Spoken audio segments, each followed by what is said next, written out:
UKU here speaking.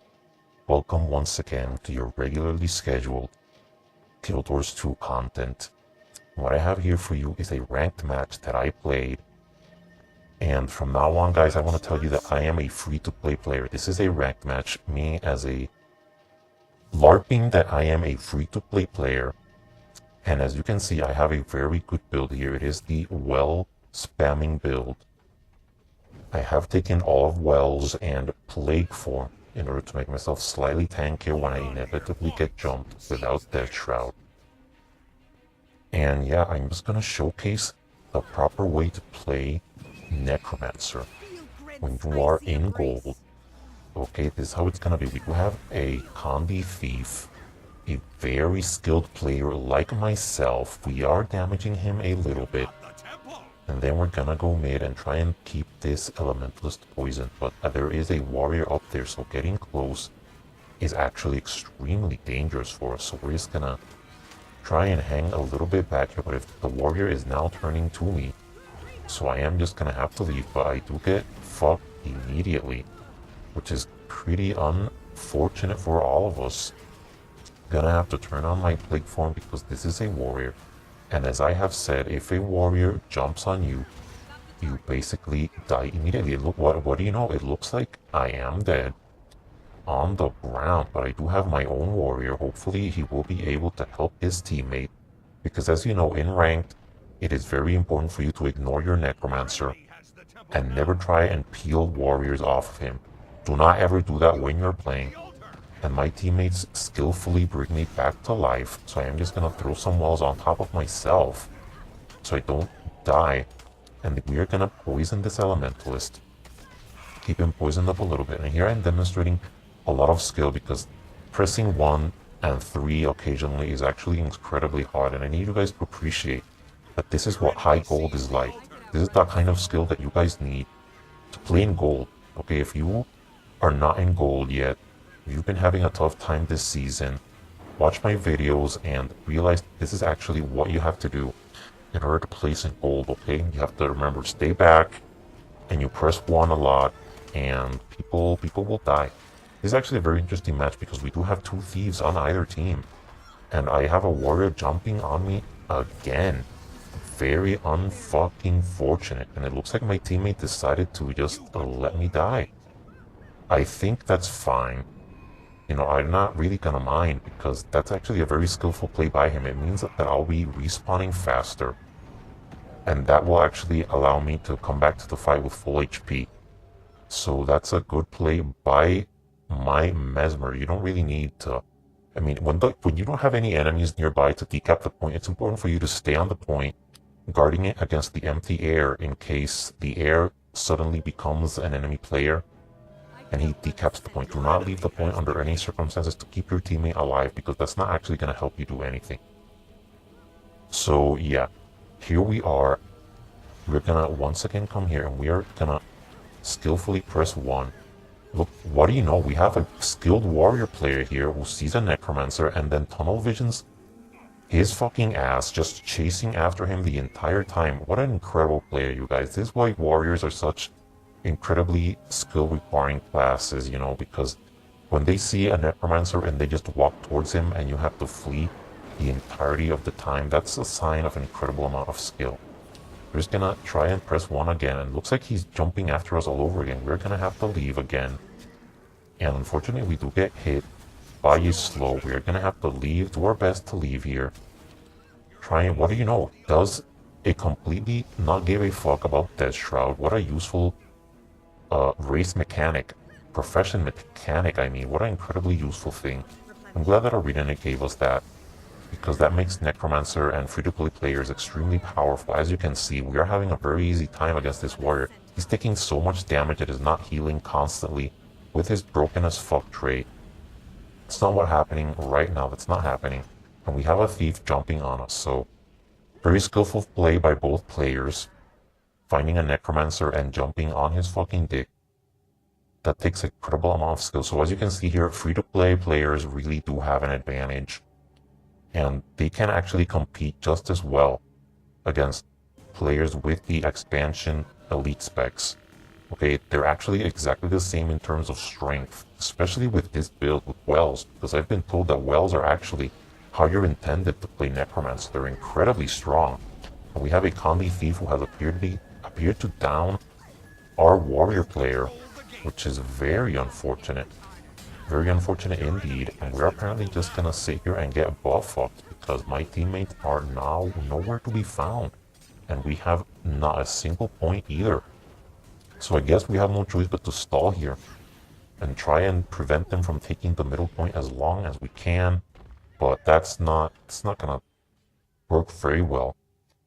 And I'm very glad that we had an acrobatic thief against us in this game because, as you know, combi thieves take a lot of skill. They have to dodge a lot. You can imagine the carpal tunnel that these thief players do develop by having to press their dodge key so much. And it looks like he does go down because one of our thieves jump on him and one-shot him instantly. So we're just gonna try and help our teammates because when I have Wells, I think the only thing I can do is dump AoE on a point and then hope for the best. But remember, that's how you play Necromancer. That's how high-skilled, the highest level of play looks like when you're playing Necromancer. As you can see, this is actually very balanced because it's fine when warriors can tank 5 people forever and Necromancers cannot, despite having no mobility whatsoever. So yeah, you guys, what am I saying? I am saying that you can play this game as a free-to-play player and you are perfectly capable of competing, at least in high gold. And it definitely does not put your team at any disadvantage whatsoever. In fact, you should always take builds like this one that make you an absolute liability in any 1v1 scenario. Okay, that's what you need. You need builds that force your teammates to carry your goddamn asshole the entire time. That's how you determine good skill play. By the way, it's also excellent that Berserker stance completely nullifies CC conditions. You know, making them invulnerable to condition damage is in and of itself completely fine. Doesn't actually do anything. And yeah, that is what is going on. And somehow this thief goes down. I'm not exactly sure how that occurred. But it did. It actually occurred. So we're just gonna put this guy down for good to make sure, and then help our teammate fight the enemy thief. But it looks like the other thief had a bad day as well. Looks like we have a thief on our team who actually knows how to push the buttons in the correct sequence in order to burst someone down. So that's always useful. We will skillfully corrupt the elementalist's stability and fear him. And that was a decision that I made. It was not a passive effect of my one spam. It was me taking the game into my hands and deciding, hey, I need you to corrupt stability at this exact moment. And that's what happened. That is actually what happened.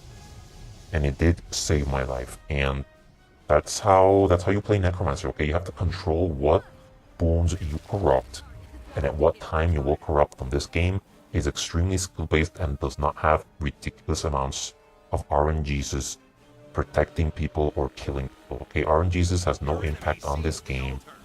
We do have a Necromancer, a Reaper jumping in here, so we will try and stall this guy as long as we can on this node because my teammates are currently not here. It appears that my teammates do not realize that as a Necromancer who is a free-to-play player, I cannot actually hold points against anybody. So we're just gonna sit here and watch skillfully. That was all skillful, by the way. Me tanking all of that damage was extremely skillful by me. And I have stalled long enough for my teammates to come and bail me the fuck out. And yeah, we are doing very, very well in this match. We do control 2 nodes. So hopefully that will continue. We will drop AoE on that body. And hopefully that will be enough to save our butts. And yeah, we do stop the reses. And we will just try and live as long as we can while we have a bunch of players jumping on me, apparently wishing my death. For some reason, I'm not sure what I did to offend them, but they are jumping on me. Now have 3 players, no, perhaps even 4 enemy players trying to kill me. Very unfortunate. Very unfortunate. So we will be down in the dumpster. Hopefully someone will kill that thief, and no, they will not. will rally the enemy. Hopefully our other ally, who is fighting at a node that they control, can achieve victory. And it looks like we will actually be able to take the buff, the middle buff, so that will also be very useful since we are currently losing the middle point. Looks like we're going to have to try and help our teammates here, just a little bit.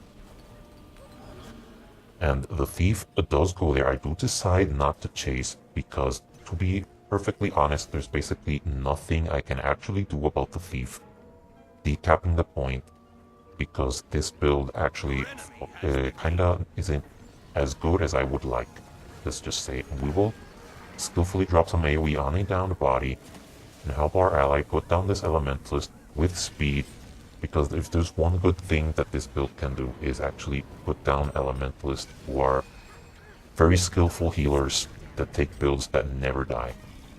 We do have a thief jumping in here, but I'm not sure he's going to be very successful at keeping this elementalist alive, because thieves are actually unable to heal their teammates very well. So that's definitely a bit of a problem for him. We do have yet another necromancer here, and unfortunately, just like myself, he is actually a detriment to his team, because ArenaNet believes that necromancers have one place where they truly belong, and that place is known as the dumpster. And actually, I've actually been wondering if perhaps for this crappy build, Well of Darkness might be better than Well of Suffering, because the direct damage done by this build is actually very poor. And Well of Darkness does blind constantly, which might be better for our survival. But anyway, we will actually win this match, and it was in fact the Necromancer carrying his team, and not the other way around. So yeah, this is how to play Necromancer at a high level, you guys.